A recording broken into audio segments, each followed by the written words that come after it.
किसी को भी उपनाम ऐसा कुछ नहीं देना चाहिए जिसके उसके आत्मा को ठेस पहुँचे।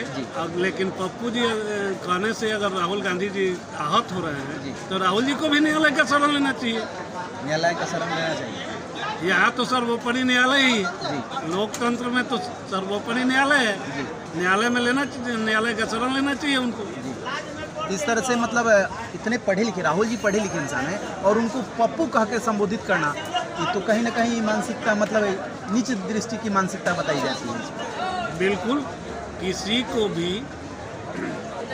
आप अपमानित नहीं कर सकते और अपमानित महसूस भी नहीं करा सकते। जी। ऐसा नहीं कि केवल सबसे अपमानित ही कर दें। अगर आपके किसी क्रियाकलाप से भी वो आदमी अपमानित महसूस करता है तो उसे मानहानि का केस करने का अधिकार है। नमस्कार, आप देख रहे हैं विंसम इंडिया और इस वक्त मैं छपरा कोर्ट में उपस्थित हूँ और मेरे साथ में मौजूद हैं छपरा के जाने माने वकील श्री प्रमोद कुमार राय उर्फ प्रमोद सिंह जी। और आज इनसे मैं कुछ कानून के बारे में चर्चा करने का प्रयास करूंगा जो भारतीय राजनीति में चल रही है। उसी कहानी को अपने चैनल के माध्यम से आप तक पहुंचाने का प्रयास करूंगा। सर, सबसे पहले आपका स्वागत है। आपका भी स्वागत है और दर्शकों को नमस्कार है। सर, एक बात, राहुल गांधी को मतलब सूरत के कोर्ट के आदेशानुसार उनको 2 साल की सज़ा हुई है, जिस वजह से उनकी लोकसभा सदस्यता भंग हुई है। तो इस पर कानूनी हक के अनुसार कानून के तरीके से मैं जानना चाहता हूं कि ये उचित हुआ या अनुचित हुआ। देखिए, किसी भी व्यक्ति जो सजायाफ्ता है कोर्ट से, सजा के लिए सदस्यता का जाना यह कानूनन प्रावधान है।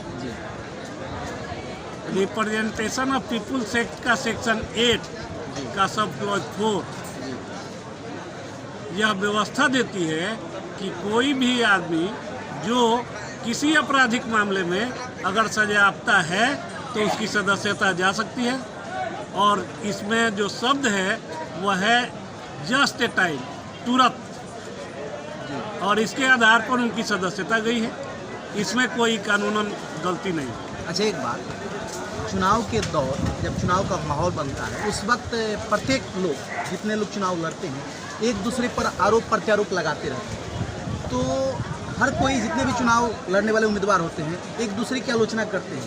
तो ऐसा तो कभी सुनने को नहीं मिला कि मानहानि का मुकदमा किसी के ऊपर लगा। ये पहली बार ऐसा मामला सुनने को मिला और इस पर 2 साल की सज़ा हुई और इनकी सदस्यता भी खत्म हो गई। तो ये कहाँ तक उचित लग रहा है? देखिए, रिप्रेजेंटेशन ऑफ पीपुल्स एक्ट का ही सेक्शन 125 यह परिभाषित करती है कि किसी भी पब्लिक प्रतिनिधि को क्या क्या अधिकार है और क्या क्या बोलना है। अगर आप उस अधिकार क्षेत्र का उल्लंघन करेंगे तो उसके बाद तो कोर्ट है ही और कानूनी कार्रवाई हो ही जाएगी। इसके लिए मैं यही कहना चाहूँगा कि स्वतंत्रता मिली है आपको, लेकिन आप तभी तक स्वतंत्र हैं जब तक किसी दूसरे के स्वतंत्रता में हस्तक्षेप नहीं करते। और यहाँ राहुल गांधी जी ने अगर कुछ कहा इस तरह का, किसी जाति का विशेष का नाम लेकर के, किसी समुदाय विशेष का नाम लेकर के, तो यह रिप्रेजेंटेशन ऑफ पीपुल्स एक्ट के सेक्शन 125 का उल्लंघन है और उसमें तो 3 वर्ष की सज़ा है।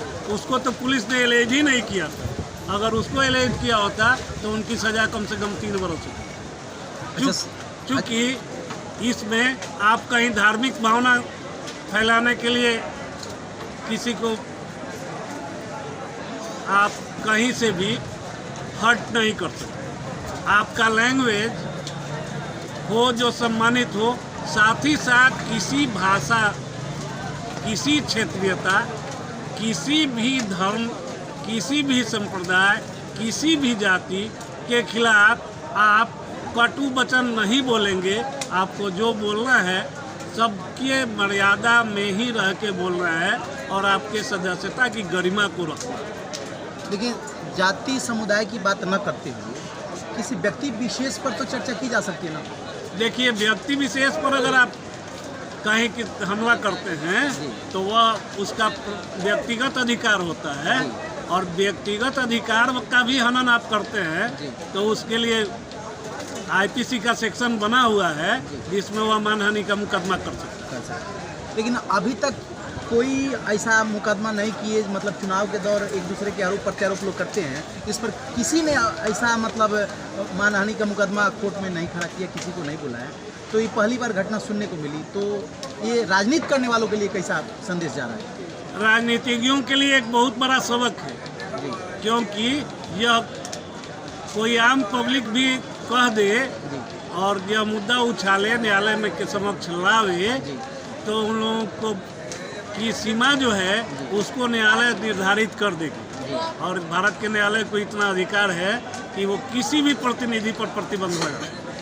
अर्थात इसका मैसेज ये जा रहा है कि जो भी राजनीति करने वाले उम्मीदवार आएंगे वो चुनाव के वक्त नपे तुले शब्द में ही किसी को कुछ कहेंगे। वोट मांगने के लिए किसी को गाली देना, किसी को मतलब किसी की आलोचना करना, किसी के ऊपर आरोप लगाना, ये अपने आप को मतलब कंट्रोल करने का प्रयास करेंगे। निश्चित ही कंट्रोल होना चाहिए, नहीं तो यहाँ नहीं इसलिए करता है कोई, किसी को न्यायालय में घसीटना नहीं चाहता है कि यह नहीं कहा जा सकता कि कोबर छोट कहते अपराधु। सभी लोग एक दूसरे पर कीचड़ उछालते हैं, तो कोई अनछुआ सबकी सीमाओं को का ध्यान नहीं रखते हैं, जो कानून की मर्यादा है उसका भी ध्यान नहीं रखते हैं। सबके सब एक दूसरे को निम्न स्तर पर जाकर घटिया भाषा से संबोधित करते हैं और घटिया तरह से व्यंग करते हैं, जो कि भारत के राजनीतिक परिप्रेक्ष्य में चिंता का विषय है, नहीं होना चाहिए। और इस पर प्रतिबंध अगर लगता है तो लग ही जाना चाहिए। अर्थात जो भी राजनीति करने वाले हैं अब सोच समझ करके राजनीति करेंगे। और चूंकि देखिए ऐसा मामला चल रहा है, इस पर तो अगर मानहानि का मुकदमा लगाया जाए तो कोई जितने भी राजनीति करने वाले लोग हैं, हमको लगता है कि कोई बचने वाले भी नहीं होंगे, सबको कोर्ट में खड़ा कर दिया जा सकता है। भारत के जितने भी दोनों सदनों के सदस्य हैं या जो उनके प्रतिद्वंदी रहे, सबका अगर वीडियो क्लिप निकाल लिया जाए चुनावी भाषणों का, तो कोई ऐसा नहीं है जिस पर मुकदमा नहीं चले और उसकी सदस्यता समाप्त नहीं हो। तो आखिर और लोगों के साथ ऐसा क्यों नहीं हो? केवल राहुल गांधी के साथ कैसा ऐसा क्यों हो? अरे राहुल जी के खिलाफ किसी ने बात लाया, न्यायालय में तो हुआ।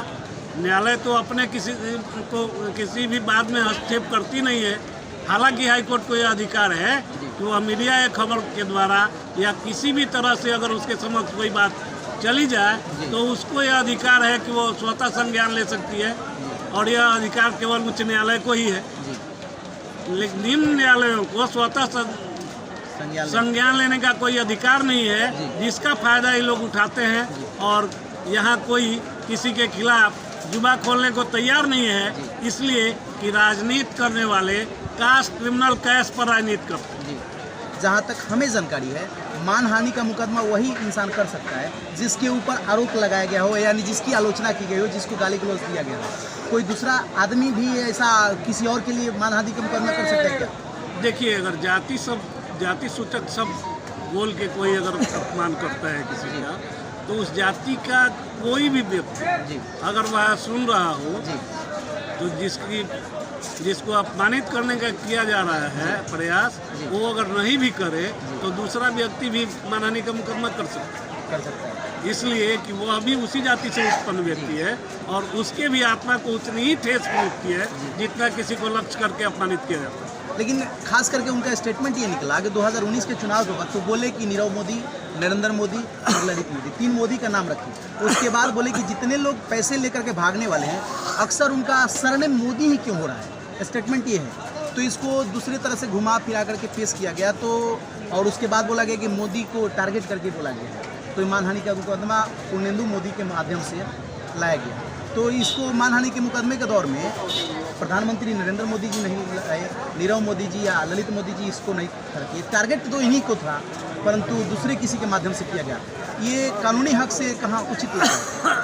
अगर कानून के किसी फैसला से कोई आहत है तो उसे अपील और रिवीजन करने का अधिकार है ना। तो राहुल जी को चाहिए कि अगर उनको संतुष्टि नहीं है, जी उनको लगता है कि न्यायालय ने गलत फैसला सुना दिया, जी तो उसके ऊपर रिवीजन करेंगे, जी। अपील करेंगे। फैसला के खिलाफ तो अपील होता जी। है, तो अपील सेशन कोर्ट में करेंगे, वहाँ से भी अगर आ गया तो हाई कोर्ट में रिवीजन कर सकते हैं। और उनके साथ तो वकीलों की फौज है। जी अभिषेक मनु सिंघवी हैं, कपिल सिब्बल हैं, न जाने कितने लोग हैं जो भारत के बहुत प्रतिष्ठित अधिवक्ता हैं। जी तो और ऐसा नहीं है कि कपिल सिब्बल और अभिषेक मनु सिंघवी के का फीस वहन करने की क्षमता राहुल गांधी को नहीं है। तो वो न्याय अगर चाहते हैं तो अपना अपील करें, लेकिन राहुल गांधी जी तो इस पर भी टिके हुए थे कि हमको रिवीजन नहीं करना, अपील नहीं करना। पता नहीं उनके आसपास कौन से लोग हैं उनके सलाहकार और उनकी क्या मानसिकता है। क्या राहुल जी को रसातल में ही लेके जाएंगे, ऐसा लगता है। तो जब तक अपील नहीं करते हैं तो सज़ा जो मिली है उस सज़ा के अनुसार तो 2 साल की सदस्यता भी खत्म हो गई है। उसके बाद में 2 साल के अलावा 6 साल और चुनाव नहीं लड़ते, यानी 8 साल तक वो चुनाव से मतलब वंचित रह जाएंगे। तो अगली बार चुनाव 2024 का जो चुनाव आ रहा है उसमें उनकी भूमिका नहीं रह जाएगी। अगर अपील अलाउ हो जाता है उनका जी और सज़ा निरस्त कर दी जाती है, जी। तब तो वो चुनाव लड़ सकते हैं। जी अन्यथा उन्हें चुनाव लड़ने का कोई हक नहीं है। अगर मतलब अपील कर देंगे तो चुनाव लड़ सकते हैं। अपील कर देने से नहीं होगा। जी अपील कर देने से सज़ा स्थगित हो जाती है, सज़ा समाप्त नहीं हो जाती। जी और स्थगित होने के लिए स्थगन आदेश लाना पड़ता है ना सेशन कोर्ट से। तो स्थगन आदेश लाएं, स्थगित हो जाए तो भी चुनाव नहीं लड़ सकते। इसके लिए उन्हें सज़ा निरस्त कराना होगा और यह सेशन कोर्ट के अपील से ही हो सकता है। अच्छा, एक और बात, राजनीति करने वालों के लिए मतलब चल रहा है, अक्सर लोग उनके ऊपर उनको बोलते हैं पप्पू के नाम से उनका उपनाम दिए हैं। राहुल गांधी जी को पप्पू के नाम से उपनाम दिया गया और अक्सर लोग उनको पप्पू ही कह के बुलाते हैं। ये कहाँ तक उचित लग रहा है आपको? किसी को भी उपनाम ऐसा कुछ नहीं देना चाहिए जिसके उसके आत्मा को ठेस पहुँचे। लेकिन पप्पू जी कहने से अगर राहुल गांधी जी आहत हो रहे हैं तो राहुल जी को भी न्यायालय का शरण लेना चाहिए। न्यायालय का शरण लेना चाहिए। यहाँ तो सर्वोपरि न्यायालय ही है। लोकतंत्र में तो सर्वोपरि न्यायालय है। न्यायालय में लेना चाहिए, न्यायालय का शरण लेना चाहिए उनको। इस तरह से मतलब इतने पढ़े लिखे, राहुल जी पढ़े लिखे इंसान हैं और उनको पप्पू कह के संबोधित करना, ये तो कहीं ना कहीं मानसिकता मतलब नीच दृष्टि की मानसिकता बताई जाती है। बिल्कुल, किसी को भी आप अपमानित नहीं कर सकते और अपमानित महसूस भी नहीं करा सकते। जी ऐसा नहीं कि केवल सबसे अपमानित ही कर दें।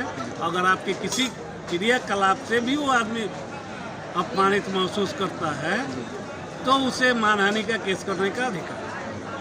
खास इसके लिए उनको न्यायालय का शरण ले लेना चाहिए। जहाँ तक राजनीति करने के सवाल है, दल कोई बुरा नहीं होता है। दल अपने अपने दल जो भी हैं, दल वाले लोग वो अपने अपने विचार की राजनीति करते हैं और विचार की राजनीति की जा सकती है, लेकिन अपने विचार के आगे दूसरे के विचार को तौहीन करने के लिए किसी को मतलब गाली देना, किसी की आलोचना करना, किसी के ऊपर आरोप लगाना, ये राजनीतिक हद तक कहाँ तक आपको मुनासिब लग रहा है? कहीं से भी मुनासिब नहीं है। इसके लिए तो सेक्शन 125 परिभाषित करती है रिप्रेजेंटेशन ऑफ पीपुल्स एक्ट जी और उसने सारी सीमाएं बनाई हैं कि क्या क्या आप कर सकते हैं। अगर उससे कोई उल्लंघन करता है तो उस केस में भी 3 साल की सजा है। जैसा कि आप सुन रहे थे, ये जाने माने वकील श्री प्रमोद कुमार सिंह, यानी प्रमोद कुमार राय और प्रमोद कुमार सिंह जी हैं और इनसे हम कानून की जानकारी देने का अब तक प्रयास किए और जो भी राजनीति करने वाले हैं उन लोगों के लिए एक संदेश है। क्योंकि जब राजनीति का दौर आता है, जब चुनाव लड़ने का वक्त आता है, उस समय नपे तुले शब्दों में किसी के ऊपर मतलब आलोचना करें, ऐसा आलोचना न करें जिस वजह से कटघरे में खड़ा होना पड़े और मानहानि का मुकदमा लग जाए। अब ये सिलसिला शुरू हो चुका है, क्योंकि एक बार किसी को कटघरे में खड़ा कर दिया गया तो अब सब जगह प्रचलित हो गया है। अब अगली बार से अगर कोई भी ऐसा आरोप लगाएगा किसी दूसरे के ऊपर तो आरोप प्रत्यारोप का जो सिलसिला है, इसमें हर किसी को कोर्ट में खड़ा होना पड़ेगा और कानूनी बात आप तक पहुंचाने का प्रयास किए ताकि आपको भी कानून की जानकारी कुछ मिल सके। आप देख रहे हैं विंसम इंडिया। कमेंट करके बताइएगा हमारा प्रयास कैसा रहा। जय हिंद।